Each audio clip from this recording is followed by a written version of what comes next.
বৈদ্যবাটি 4 নম্বর ওয়ার্ডের কাউন্সিলর গতকাল তাকে গ্রেফতার করা হয়েছে। শ্রীরামপুর থানা তাকে গ্রেফতার করেছে। 26 তারিখ বিজেপি কর্মীদের গায়ে হাত তোলা, এই অভিযোগে কিন্তু তাকে গ্রেফতার করা হচ্ছে। ইতিমধ্যে ছবিটা দেখাতে বলবো। শ্রীরামপুর ওয়ালস হাসপাতালে তাকে মেডিকেলের জন্য আনা হয়েছে। আর কি ঘটেছিল দাদা, কি ঘটেছিল? 26 তারিখ ওরা অন্নপূর্ণা ফর্ম ফিল আপ করে জমা দিচ্ছিল, যেটা নিয়মের বাইরে। কেন কোনো একটা ফর্ম যদি ফিল আপ করতে হয়, কোনো মানুষকে কোনো ভাতা যদি দেওয়া হয়, তো সেটা অনলাইনে হয় বা কোনো এসডিও অফিসের মারফতে হয়। এটাই আমি বলতে গেছিলাম। বলার পর ওরা শুনছিল না, অস্বীকার করছিল। তাহলে যেই বাড়িগুলোতে ওরা অন্নপূর্ণা ভাণ্ডারে ফর্ম দিচ্ছিল, দেখবেন ভিডিওতে আমি সেই ফর্মও দিয়েছি। তো আমি বারণ করার পর ওরা তর্ক বিতর্ক করছে বলে আমি হাত ধরে, আপনারা দেখবেন এই ভিডিওটা আমি পোস্ট করেছি, আমি হাত ধরে ওদের টেনে নিয়ে এসে দেখাতে গেছিলাম। তারপরে আবেগের বসে আমি ওদের কলাটা ধরেছি। কিন্তু তারপরে রাত্রিবেলা আমার বাড়িতে সারাপল্লী ফাঁড়ির মেজবাবু যান, গিয়ে আমাকে শ্রীরামপুর থানা আইসি দেখা করতে বলেছে। এই বলে আমাকে ডাকেন, আমি আসি। হ্যাঁ,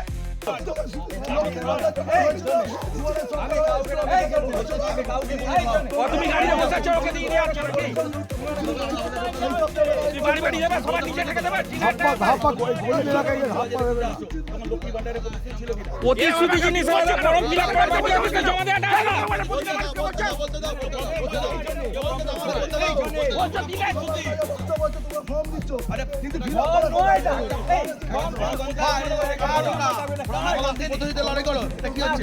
কি হচ্ছে তুমি বলছো?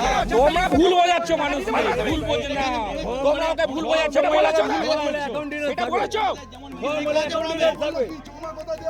আমাদের সব অনলাইন।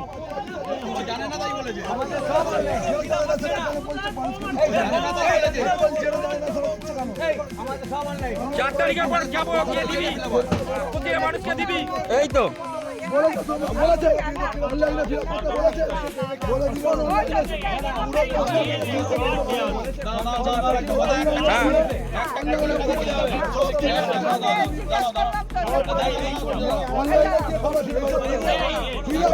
আর শ্রীরামপুর ওয়ালস হাসপাতালে তাকে কিন্তু এখন মেডিকেল করানোর জন্য নিয়ে আসা হয়েছে। সেই ছবিটা একটু দেখাতে বলবো। তারপরে আবার আজকেই তাকে শ্রীরামপুর মহকুমা আদালতে তোলা হবে। দাদা, এটা কি চক্রান্ত বলছেন? এটা পুরো চক্রান্ত। আপনারা একটু তদন্ত করে দেখবেন যে আমাকে যে কেসগুলো দিয়েছে, একটুখানি আমরা ভেরিফিকেশন করবেন যে আমি যে ভিডিওটা পোস্ট করেছিলাম সেই ভিডিওতে আমাকে যে ভিডিওতে যা যা ঘটেছে সেই কেসগুলোকে আমাকে দিয়েছে কিনা আপনারা একটু তদন্ত করে দেখবেন।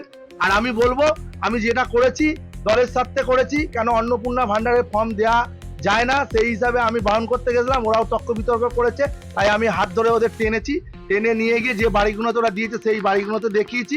হ্যাঁ, আমি কলাটা ধরেছি আবেগের বসে। কিন্তু তারপরে 26 তারিখে রাত্রিবেলা আমার বাড়িতে পুলিশ আমাকে বলে, আমি পরের দিন 27 তারিখ 11টার সময় শ্রীরামপুর থানায় আসি। আমাকে মাননীয় আইসি সাহেব আমাকে যা বলার বলেছেন, যা বকাঝকা, যা অপমান করার করে আমাকে হাজিরা দিয়ে ছেড়ে দিয়েছে। বললো আর দ্বিতীয় দিন যেন না হয়, আর ভোটের মধ্যে কোনো গন্ডগোল না হয়। আমি ভোটের মধ্যে আমি নিজে একা একা থেকেছি, কোনো রকম এরকম হয়নি। তারপরে পরিবর্তন হওয়ার পর হঠাৎ আমি পৌরসভায় কালকে ছিলাম। পৌরসভা থেকে আসার পর আমি যেরকম সাধারণ মানুষের, যেটা আমার ওয়ার্ডের মানুষের জন্য যেরকম অফিস করি সন্ধ্যেবেলা, সেরকম অফিস 6টা থেকে রাত্রি 9টা করি, সেই অফিস করছি। হঠাৎ পুলিশ আমার এতে যায়, গিয়ে আমাকে ওখান থেকে তুলে নিয়ে এসে এখন দেখছি যে আমাকে যে কেসের ডেটা দিয়েছে, দেখছি ওখানে আমি নাকি গলা টিপে হত্যা করার চেষ্টা করেছি। আর লিখেছে যে অ্যাটেম্প টু মার্ডার, একাধিকবার আমি তাদের অ্যাটাক করেছি। আজকেই তাকে শ্রীরামপুর মহকুমা আদালতে তোলা হবে এবং 26 তারিখ রাতের যে ঘটনা তার পরিপ্রেক্ষিতেই কিন্তু তাকে গ্রেফতার করা হয়েছে, এমনটা তিনিও জানাচ্ছেন। কিন্তু তার ওপর যে এখন অভিযোগ করা হচ্ছে তা কিন্তু সম্পূর্ণ মিথ্যে এবং বিভিন্ন ধারা দেওয়া হচ্ছে তা কিন্তু সে করেনি, এমনটাই তিনি তা বলছেন।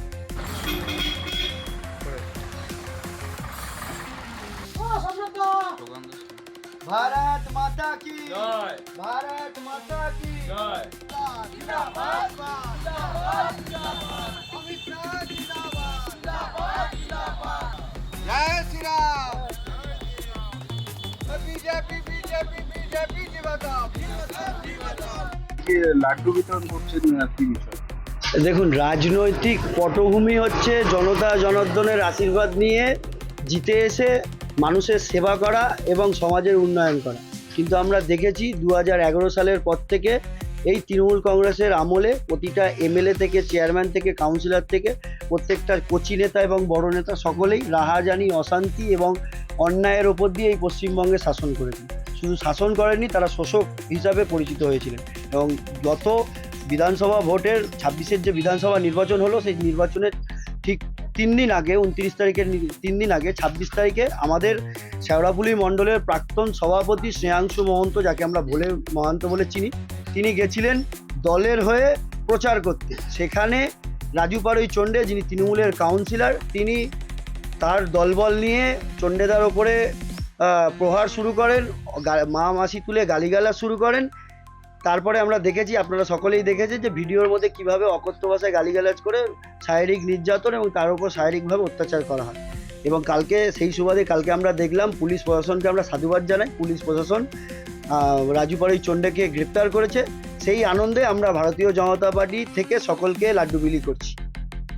এই যে উচ্ছ্বাস, এটাকে আগামী দিনে আরো বাড়বে। এই উচ্ছ্বাস আগামী দিনে আরও বিশাল রূপ নেবে। তার কারণ হচ্ছে সারা পশ্চিমবঙ্গ সহ বদ্যেপাটি পৌরসভার প্রতিটা ওয়ার্ডের একাধিক কাউন্সিলর চুরি, দুর্নীতি, রাহাজানি, অশান্তির সাথে যুক্ত। আপনারা শুধু কাউন্সিলররা নয়, পৌর যিনি সবার চেয়ারম্যান, তিনিও একাধিক চুরি দুর্নীতির সাথে যুক্ত। আপনারা সকলেই দেখেছেন, এর আগে হাইকোর্টের উনি দ্বারস্থ হয়েছেন এবং গত কিছুদিন আগে উনি বদ্যেপাটি পৌরসভা 7 নম্বর ওয়ার্ডের দুর্নীতির প্রত্যক্ষ রূপে উনি জড়িত ছিলেন, এটা সবাই জানতে পেরেছেন। আপনারা আগামী দিন দেখবেন চণ্ডে যেমন বলেছিল, রাজু পাড়ুই চণ্ডে, যে 4 শুরু করলো এবং সমস্ত বদ্যেপাটি পৌরসভায় হবে। আমরা ভারতীয় জনতা পার্টির পক্ষ থেকে বলছি, বদ্যেপাটি পৌরসভার 4 নম্বর ওয়ার্ড থেকে শুরু হয়েছে। বদ্যেপাটি পৌরসভার প্রতিটা ওয়ার্ডে দেখতে পাবেন কাউন্সিলরদের গ্রেপ্তার প্রশাসন করছে। আর একটা কথা হচ্ছে গিয়ে দেখুন, যখন কোনো সমাজের অ্যান্টি সোশ্যাল বা ক্রিমিনাল অ্যারেস্ট হয়, তো তখন আনন্দটা সবার হয়, সমাজের সমস্ত শ্রেণীর মানুষদের সেই আনন্দ। তো সেই আনন্দটা আমরা সকলের মধ্যে ভাগ করে নিয়েছি এবং এই যে চোর রাজু পাড়ুই যে অ্যারেস্ট হয়েছে, তার জন্যে ভীষণভাবে আমরা খুশি। এবং 4 নম্বর ওয়ার্ড থেকে উনি বলেছিলেন যে খেলা এখান থেকে শুরু হবে। আমাদের ভারতীয় জনতা পার্টির কর্মীদের ওপরে অত্যাচার করে, মারপিট করে এবং 2024-এর মানে যে ইলেকশন হয়েছিল, লোকসভা ইলেকশনে কাউন্টিং হলে পর্যন্ত বলেছিলেন যে আমাকে একটা মহিলাকে নাম ধরে বলেছে তুই তুকারি করে, যে তুই বাইরে বেরো, তোকে কেলিয়ে মেরে ফেলবো। তো সমাজে এই ধরনের অ্যান্টি সোশ্যাল এবং ক্রিমিনালরা যখন অ্যারেস্ট করা হয়, তখন সাংঘাতিকভাবে, এবং একজন সাধারণ রাজ্যবাসী হিসেবে আমি অত্যন্ত আনন্দিত। এবং আজকে যিনি বলেছিলেন না যে 4 নম্বর ওয়ার্ড থেকে খেলা শুরু হলো, আমরাও সেই কথাই বলছি যে আজকে 4 নম্বর ওয়ার্ড থেকে এই অ্যান্টি সোশ্যাল ক্রিমিনালদের যে অ্যারেস্ট হয়েছে, তার মাধ্যমে যে খেলা শুরু হয়েছে, তাতে আমরা খুবই আনন্দিত এবং আমাদের পশ্চিমবঙ্গ সরকারের উপরে আমরা গর্বিত। এখন দেখার বিষয় কোন দিকে যায় এই কেস। শ্রীরামপুর থেকে প্রীতম সদুকা, বাংলা হান্ট। বাংলা হান্টের আরও খবর দেখতে নজর রাখুন। বাংলা খবর মানেই বাংলা হান্ট।